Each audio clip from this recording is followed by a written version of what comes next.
during the rain. And you're going to be seeing this kind of construction in all over the Cape Town. For the drinking water, we know that there's actually a spring behind the Cape Town, and they would have the drinking water from there.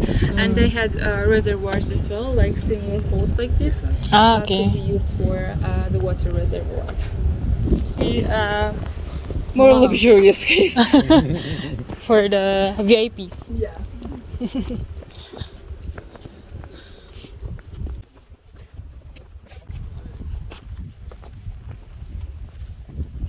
This is one of the smallest ones that we have in the Cape Town. Oh.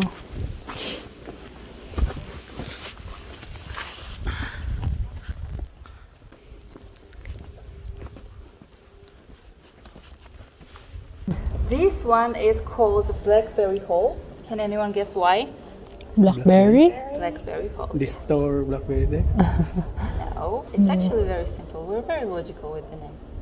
Bush that you see over there. That's actually a blackberry.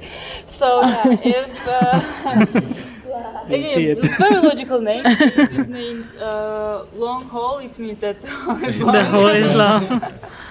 So yeah. The thing is that this could be one of the main temples for the pagan priests, for the praying. And now the things that we have over here, the seats, these would be for the gathering of priests, because it would be similar to what you would have in Greek towns and cities. So they would be deciding on the important matters of the town, discussing aside from the praying. Now, the amount of the stairs that we have over here, it's actually 8. But if you look at the lower one, you could actually manage without that. Yeah. But the thing is that number 8 would be very important, because number 8 is considered to be number of the sun. And back then, we think that we would worship sun, the moon, and we would have a goddess whose name was Nana. Okay. And just because of that, they have intentionally Added. yes, stairs. And like the little hole, like square within the stairs, this would be for the main priest to stand. So as I mentioned, sun, moon, and the goddess Nana, right? Before we came in, I mentioned a bull or an ox. Now, why would we use the animals? Because the horns, they represent the half moon. So be connected to that. Even today, we have this drink. I'm sure you have seen that in the bullhorn. The bullhorn. So yeah, we have this special drink which is called in Georgian anti, a bullhorn, which is used for the special toast, right? Yeah. We think that back then they would use similar bullhorns as well. However, it was not more for toast or for the drinks, but more ritual. Yes. And we have the tradition of tamada, and tamada is a toastmaster. Nowadays, this is the guy who is leading the gatherings, checking if everyone is drinking, providing the toast. But back then, tamada and the tradition of toast were more ritualistic than cultural, because toast would be like praying, and the red wine would be a very special drink. And as I mentioned, yes, we kept some of the traditions that we had in the past. Now let's go upstairs, check out the inside. Now, all of the black marks that we have over here, a lot of them are from different invaders. Part of them are from the shepherds, because after the 13th century, when Mongols invaded Georgia, that was the last time when we had people actually living here. After that, the town was abandoned, and shepherds would come here to spend the night as well. If you look at the ceiling, this is one of the ornaments that we have within the Cape Town. I'm going to show you the best ones in the next tape. Some people are assuming that back then they would have some kind of a holy fire or a holy flag here, but the thing is that we do not know exactly what kind of rituals were happening here. We know that this could be connected to animal blood as well, and they have actually discovered very small clay jars that could be only used for the rituals because they're that small. It could not be used for drinking. Or making or storage, something. Now, about the material of the stone, this is actually a sandstone, and we see that the people who carved were kind of slaves, and they would have tools, now metal tools. Within the metal tool, they would have a piece of gold or a precious stone, which we covered with metal. So they say that if they would work hard enough and break the metal, they would have a piece of precious stone or gold and freedom as well. Yeah, to carve the caves in sandstone, it is not that difficult but to smooth it out, that's the difficult part. Like you can actually make a hole here if you stand here for 24 hours, bump your feet, you would make a carving, so it's not that hard.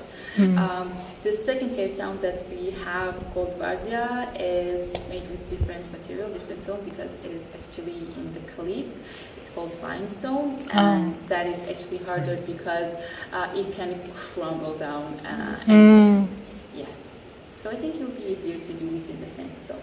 But you can actually see the differences with original caves and caves that were made after, because the ones that were made after, they have this mark of the tools, like over there, down there, you can actually see the marking of the tools. So original ones were smoothed out. Theatron. Now we're assuming that this part would be a stage, and if you look over the fence, you can actually see the remainings of what could be seats over there. Okay. Also, you can see the entrance over here. The two columns will be connected to the ceiling, because of the earthquakes, this is not the original case, and there are actually modern cement columns there holding the ceiling. And if we look up, we see the finest ornaments that we have within the caves, and they think that this will be the place for the actors to change, or like backstage. Now this one is dating back to 2nd and 3rd century AD. Wow. And this is the compared to what we have seen, this is new. Yes. You can actually see the remainings of the steps over here as well, and as I mentioned, it is easy to deformate the stone, so this is what happened here. Shaping of the window that we have over here, and the door as well. Now, because of the let's say call it wall mushroom or fungus, we have this kind of a coloring in the caves now. And if we look from here,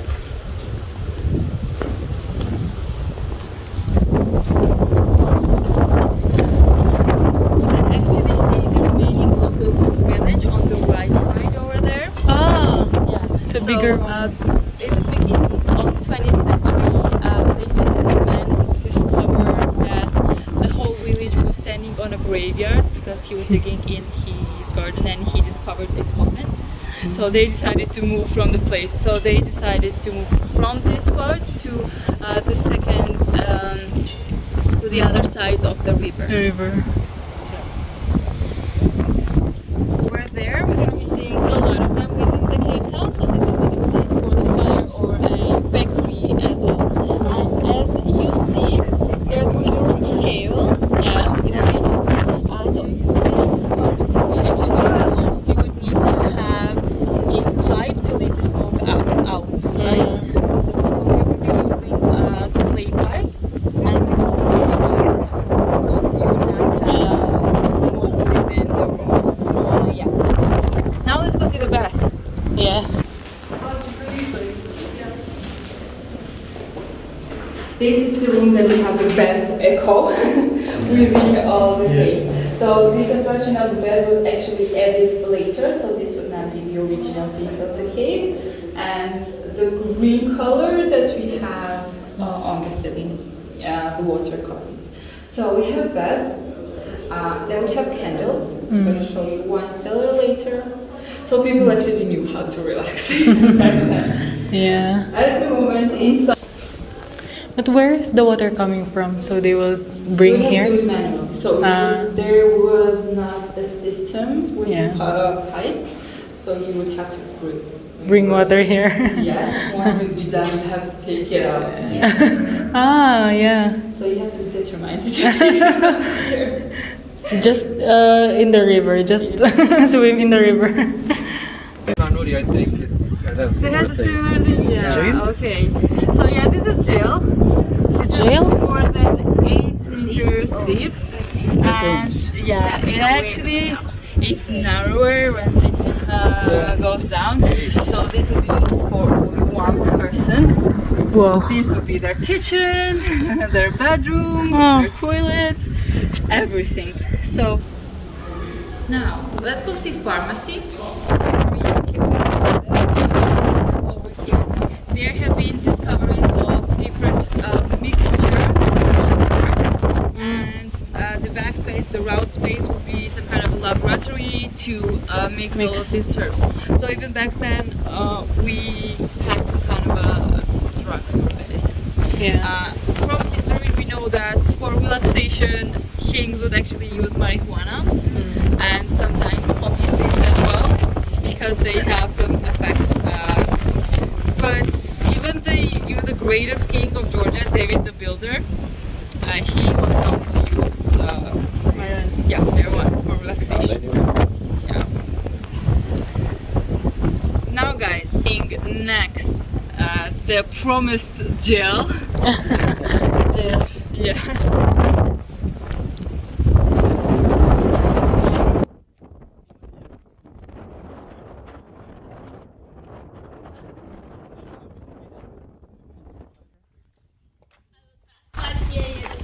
It's bigger.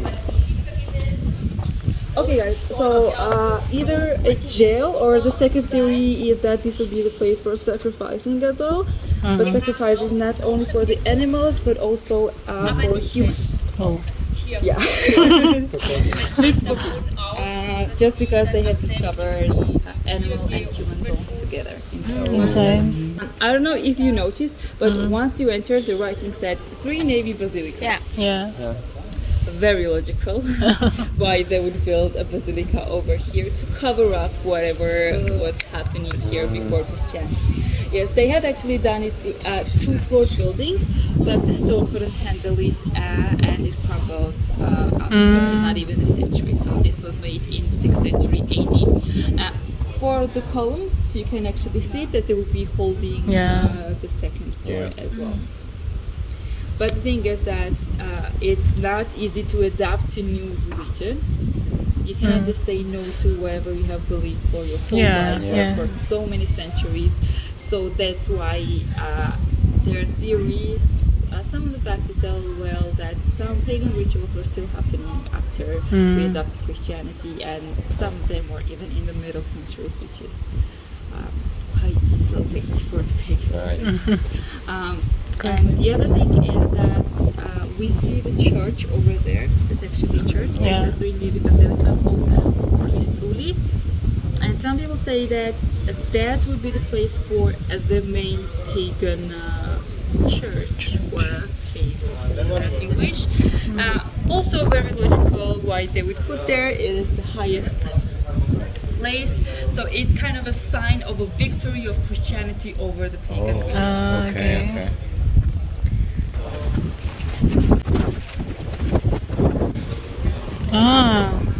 You can actually see the remains of the clay pots that we have over here.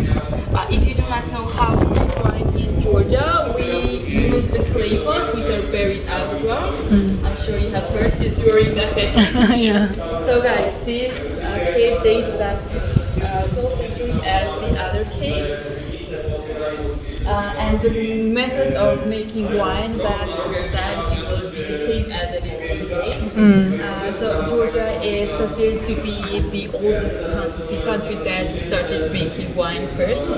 This is a fact. For some people, it is very surprising because in the world, like French, Italian wines are more popular than Georgian. But yeah, Google it up. We're very proud. We're very proud that wine comes from Georgia. Another thing that comes from Georgia is. Okay, so Europeans call themselves Caucasians, right? Why Caucasians? Because it comes from Caucasia. Now, the oldest Europeans have been discovered in Georgia, in the western part. The part is called Manisi. So that is a proven fact as well. Go in the National Museum, you can actually see the skulls of these people. So Europeans spread from Georgia, and we are the first Europeans. We're proud of that as well. So yeah, there are a lot of things, a lot of historical facts that comes from Georgia that is not that popular. Well, so one of the perks of being a guide is that you can share this information. Be proud. Spread the truth. Spread the truth. Why not? Actually survived all of these earthquakes and different invasions. Yeah. But yeah, we still have the Taliban original face. So look in front of you over there at the cave and tell me what you see. Is it a fish or a profile? It's it's a person. It has a nose. It has a nose, And a mouth. Yeah. Like an ear. Yeah. Skull. So guys, the nose that you see, that is a Georgian nose. Exactly. Yeah. Yeah. Exactly. We agree. Yeah, you have to go. You're the first Caucasian, that's it. So we tend to have like this little crack over here. Oh, okay. There's a story that when humans were created, we did not have a nose. And one day God is bored and he decided to give people a nose. No.